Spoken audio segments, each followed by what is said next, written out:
sino yung Okay, ibubulgar raise your niya. right hand. Yeah. Do you swear or affirm to tell the truth, the whole truth, and nothing but the truth in this proceeding? Salamat. Take your seat, please. You may proceed. You may continue. Salamat po, Mr. Chair. Mr. Gutesa, kaninang ako'y nagpapaliwanag para ipakilala kita. Narinig mo yung aking sinabi. Yes, Your Pwede mo Honor. bang i-confirm na kung ano yung sinabi ko ay yung nangyari kahapon? I confirm, Your Honor. Salamat po. At ngayon po ay hawak ko nga ang inyong sinumpaang salaysay na nung draft ito ay binasa ko. Ganun din nga po at wala namang pagbabago. At gusto ko lamang pong sabihin ninyo na mayroong pirma sa ibabaw ng pangalang Orly Regala Gutesa. Kayo po ba ang nagpirma nito? I confirm, Your Honor. At gaya po ng sinabi nyo sa akin kahapon, voluntaryo yung ginawa ito at wala namang namilit sa inyo. At katotohanan yan, ako nga po ay ininyayahan nyo para makita ko yung inyong salaysay. Yes, Your Honor. Ito po ay pinanotaryo ninyo. Nakikita ko rin po. Totoo po ba itong notaryong ito? Totoo po, Your Honor. Okay. Ngayon, kayo na po ang magbasa para sa ganun ay marinig po ng buong kapulungan. Pwede po niyong basahin ang inyong salaysay. Maraming salamat, Your Honor. Mr. Chair, can he proceed? You may proceed. Ako po'y nagpapasalamat sa pagkakataong ito. Sa Senate Blue Ribbon Committee, Senador Ping Lacson, sir. At sa iba pang member na nandito po. Ako po si Orly Gutesa, may asawa, nasa tamang edad, Pilipino. Makatapos makapanumpa na ngayon sa umiiral na batas ay nagsasaad at naglalahad ng gaya ng mga sumusunod. Ako po ay lumabas upang magsalita sa isyu na ito. Bilang isang dating sundalo, inaalay ko ang aking buhay para sa ating bansa. Sa pagkakataong ito, nagdesisyon akong magsalita at maglabas dahil ayokong maging masama ang kinabukasan ng aking mga anak, apo ko sa darating na panahon. Ayoko pong naririnig ko at napapanood ko sa pagdinig ng Blue Ribbon Committee. At ngayon ko po napagdugtong-dugtong yung naging partisipasyon ko po sa anomalya at korupsyon na ginawa at lumalabas sa hearing na ito. Yung palang pera na binubuhat namin at dinideliver mula sa masamang gawain na nagdulot ng baha na ikinamatay ng tao at imbes na gamitin ang pera sa edukasyon, medikal at programa na mapunta lamang pala sa bulsa ng mga politiko. Mabigat po sa akin magsalita dahil may pamilya ko. 4 ang anak ko, nag-aaral pa. May asawa ako at nangangalaga sa aking mga anak at marami akong kasama sa operasyon na may kinalaman sa ibabahagi ko sa inyo. Nagtatrabaho lang po kami ng mga kasama kong sundalo sa Philippine Marines. Huwag sana isipin na aking mga kasama na nagtatraidor ako. Ako sa aming trabaho at pinagsamahan dahil pare-parehas kaming may pamilya at gusto lang naman naming ayusin ang kinabukasan ng bawat isa. Wala akong iniisip na kapahamakan para sa kanila, bagkus ang gusto ko lang maayos ang kinabukasan ng bayan at lahat kami. Noong December 5, 2004, na-hire ako bilang security consultant sa Ako Bicol Party List or AKB kay Congressman Saldico.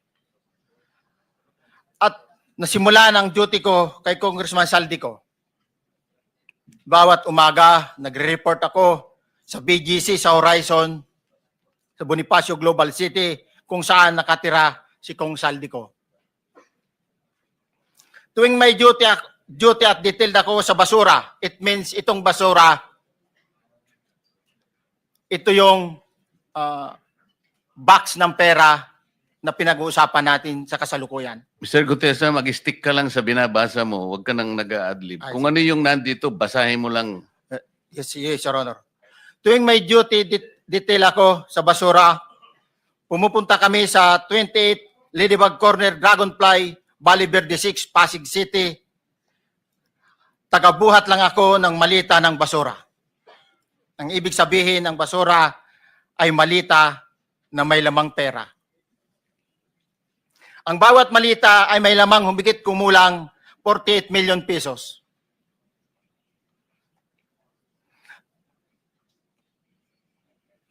Ang bawat malita ay may post-it na nakadikit na nakasaad kung magkano ang laman ng bawat malita.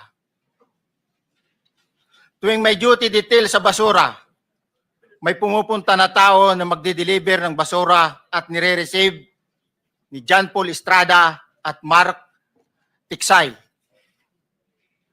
Ang mga executive assistant ni Congressman Saldico at sila ang mga detailed sa mga ganyang activities. Ang mga nangyayari kapag duty kami sa basura, kalimitang dinadala sa bahay ni Congressman Saldico sa Valle Verde 6 at tinatanggap naman ni Mark at ni Paul. Pagkatapos naming may baba ang nasabing basura, ipinapasok sa bahay ni Congressman Saldico sa Valle Verde 6 at binibilang ni Mark at ni Paul. Alam ko na ang laman ng malita ay pera sapagkat nakita ko si Paul na binuksan ang malita Uy, at sinong Paul inilabas yan? ang laman para bilangin. Patay tayo dyan, Sir Leonardo. Ang isang ehemplo na nagdala ng pera ay si Congressman Eric Yap ng AXIS Party List. 46 na malita ang dala niya sa bahay ni Congressman Saldico sa Valle Verde 6. Pagkatapos mabilang, isinakay namin sa mga sakyan patungo sa Horizon Residence sa Taguig. At dumiretso kami sa basement upang may baba ang nasabing basura. Bago ibaba ang nasabing basura, ito, Merong napuputol sa binabasa mo eh. Huwag kang magmadali. Huwag kang magmadali. naputol na, Ulitin mo yung paragraph 20. wala na ako, hindi ko makita na putol na siya.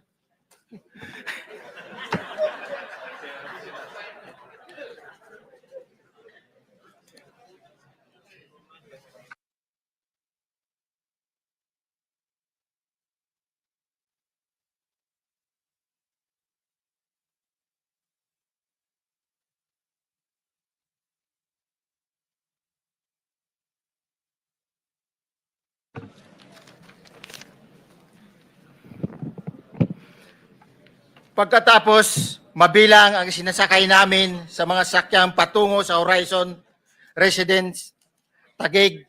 Pagdating sa Horizon Residence, dumidiretso kami sa basement upang maibaba ang nasabing basura at dalhin sa unit ni Congressman Saldico sa 56th floor sa nasabing lugar kung saan siya nakatira. Bago ibaba ang nasabing basura, ito ay bawas na. Halimbawa, nag-akyat kami ng 46 na malita. Ibababa lamang namin ay 35 malita para i-deliver sa bahay ni House Speaker Martin Romualdez sa 42 McKinley Street, Martin Romualdez. Taguig. Ang labing isang malita ay naiwan sa taas ng 56th floor sa Horizon Residence. Humigit kumulang 3 beses ako mismo ang nag-deliver ng basura sa bahay ni Congressman Saldico sa Horizon Residence at sa mga bahay ni Speaker Romualdez sa 42 McKinley Street, Taguig. mas maraming pagkakataon na nagde-deliver kami ng basura sa bahay ni Speaker Romualdez at sa bahay ni Congressman Saldico dahil iba-iba kaming mga nakadetailed na close-in, backup, at advanced party na nagkakaroon ng rotation. Sa huli, ako po ay nagnanais na mapasailalim sa Witness Protection Program dahil alam ko po nanganganib ang buhay ko at ang aking pamilya sa ginawa kong paglalahad na ito. Sa katotohanan na ang lahat ay nilagdaan ko, ang salaysay na ito ay kusang loob at walang anumang pamimilit at bunsod lamang ng hangarin matulungan ang ating bansa. Ito po ay nilagdaan ko, Your Honor. Thank you, Orly. Before you proceed, meron lang ako papakitang litrato sa iyo, no? I-confirm mo, kasama na rin si Bryce, kung yan ba si Paul na binabanggit mo. Ako. I confirm, Your Honor. Yun nga po, Your Honor. Siya po. Okay, so, yeah, for the record, andito po yung litrato nung binabanggit na si Paul. Ano pala din ito? Sinong Paul yan? John Paul Estrada, di Ay, ba? John Paul. Yes, Your Honor. Oh, sige. Thank you very much. You may continue, Senator Marcoleta. Thank you, Mr. Chair. Mr. Gutesa, dito sa iyong paglalahad ay gumawa ka ng isang paghalimbawa. Inihalimbawa mo si Congressman Eric Yap, ngunit isang tagpo lang yun eh. Ikaw ay na-hire ni Representative Saldico, sabi mo rito, ay December 5, 2024 pa. Yes, Your Honor. Sa pagkakaalam mo, mga ilang beses kayong gumagawa ng bagay na ito. Ibig sabihin, yung pagdi-deliver ng pera, sa natatandaan mo, gaano kadalas ang pagdi-deliver? Kasi ang ginawa mo kanina ay isang example lang. Pwede mo bang ipaliwanag? Your Honor, minsan kasi pag-duty kami, ang actual ko na delivers talaga sa bahay ni Congressman Romualdez is 3. Tapos pag may duty kami, nagkakaroon ng detailed. Minsan namumonitor ko doon sa group chat namin, may basura tayo deliver. Minsan namumonitor ko siya is 3 times a week ang delivery doon sa Forbes, sa bahay ni Sa week daw kay Romualdez. Kung Sal ni Kung Romualdez. Yung pera minsan nanggagaling lang doon sa horizon sa taas, ibinababa. Tapos may detail lang na tao, namumonitor ko naman sa GC namin. Kaya nalalaman ko yung movement ng tropa, kung ano yung sinasabing basura ng delivery. So yung delivery o yung movement ng tropa nagaganap average 3 times a week. 3 times a week, Your Honor. Nagsimula noong December 2024. Yes, Your Honor. Hanggang ngayon ba ay naglilingkod ka pa kay Representative Saldico? Sa kasalukuyan po ay nag-resign po ako noong August 5, itong taon po na ito. So, maliwanag ba ang ibig mong sabihin para sa kapulungan ito ay nag-a-average ng 3 beses sa loob ng isang linggo ang pagdi-deliver ng pera kay Representative Saldico at tuloy-tuloy naman doon sa bahay ni former Speaker Martin Romualdez sa ganong rate, ganong beses, 3 beses sa loob ng isang linggo. Yes, Your Honor. Magmula December 2024 hanggang ikaw ay mag-resign noong August 2025, this year. Yes, Your Honor. Mr. Chair, Senator Marcolita, short Yes. interjection. With the permission of Senator Marcoleta. Thank you, You may Mr. Chair. May maibigay ka ba na pangalan? Kasi ang sinasabi mo lang ngayon, as far as you're concerned, during ikaw ay nagdo-duty, nagro-rotation basis yung duty. So pag wala ka, absent ka, iba ang nagdo-duty, iba rin ang nagtatanggap sa pera at nagdi-deliver. Am I correct? Senator De La Rosa, may I just remind you na isang follow-up. Pero kung gusto mo ituloy at pahig si Senator Marcoleta, naka-charge sa oras niya, yung mga susunod na tanong. Okay? Okay lang. Okay lang. Sige, boss. Meron Nanghiram lang pa naman naman. ako sa iyo. Go ahead. Oo. Meron ka pa namang 4 na minuto pa mahigit yan. Yes, sir. So, sige. Very quick lang. So, pag hindi ka duty, may ibang nag-deliver ng pera kay Saldico at kay Speaker Romualdez. Pag nangyayari yan, sir, pag hindi ako duty, may makadetail talaga sa basura na yan. Pero ang authorized lang na mag-deliver at mag-receive niyan is yung 2 tao na binanggit ko, which is John Paul Estrada and Mark Tiksay. Okay. Thank you, Mr. Chair. Thank you, Senator Marcolita. Mr. Gutesa, sa panig ng pagdi-deliver sa bahay ni former Speaker Martin Romualdez, sinong tao ang nagre-receive? Sa mga ganun, sir, ang may contact, Your Honor, is yung si Paul at si Mark lang ang may contact doon sa receiver. So pagdating doon, nakabukas na yung gate doon sa Forbes, pumapasok na lang kami. Then pag nabuhat na namin yung mga malita na ibaba na, so lalabas na kami. Wala na kaming basta may deliver lang namin yung mga basura doon sa bahay, wala na kaming noon, Your Honor. Alin-aling bahay Yung ang 42. pinagdi-deliveran mo sa panig ni former Speaker Martin Romualdez? Yes, Your Honor, yung 42, yung dito sa may Forbes Park. Yun lang? Wala nang iba? Mayroon pa yung bago nakaraan doon sa 19 Nara, yung dating bahay ni Michael Yang. Sa pagkakatanda mo, mayroon pang ibang lugar na kung saan nagdi-deliver kayo? Sa Aguado, dyan sa Malacanang. Aguado? Excuse me, Senator Marcolita. Sino Michael Yang? Yung dating sa Pugo yata yon, Sa? yung dating sa Pugo. Yung Michael Yang. dating bahay ni Michael Yang. Dating bahay. Yes, Your Honor. Okay, thank you. Ibig mo sabihin, nabili ni Speaker Martin yung bahay ni Michael Yan? Allegedly, Your Honor. Pero paano mo alam na bahay ni Speaker yun?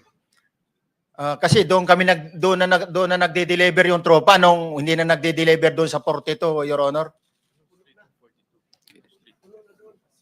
Ngayon, sinasabi mo meron kayong chat. Nagagamit mo yung chat para ma-monitor mo yung rate ng delivery at kung sino-sino yung nagdi-deliver?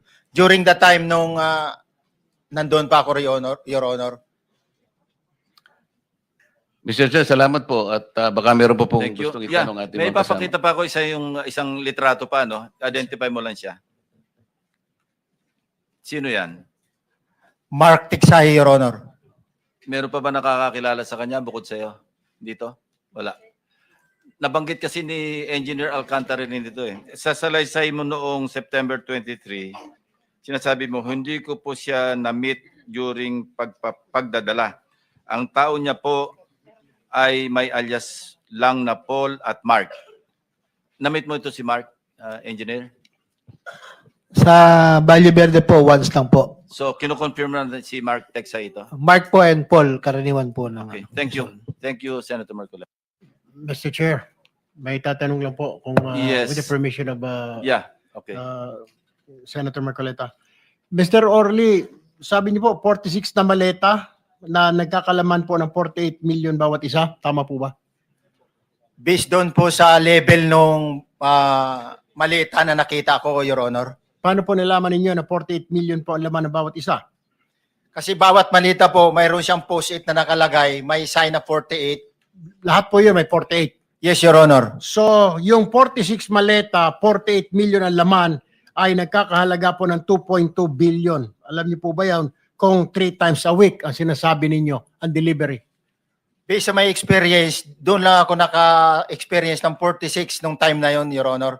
Hindi naman po every week or monthly ito. Yes, Your Honor. So at one point, yung 46 na maleta, 48 million ang laman, 46 times 48 million ay 2.2 billion. Excuse me, Senator Marcoleta, paubaya mo na sa kanya yung...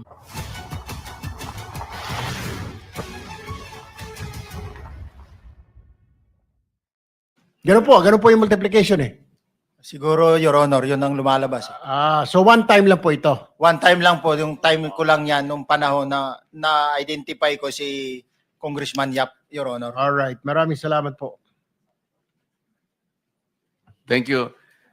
Yung paghalimbawa mo, kaya mo ginawa dahil yun ang pinakamalaki. Yes, Your Honor. Pero pangkaraniwan, dahil 3 times a week, mga ilan sa tingin mo yung karaniwang na i-deliver? Ilang maleta? Usually, pag nanggagaling na sa Horizon, na idine-deliver na doon sa Forbes, minsan mayroong 15 or kaya 18 ang malita. Pero yung malalaking malita yon na nagre-rate yung bawat malita, minsan mayroong 48, may 50. Sa mga tweet, Mr. Gutesa, pangkaraniwan, 15 to 15 to, Your Honor?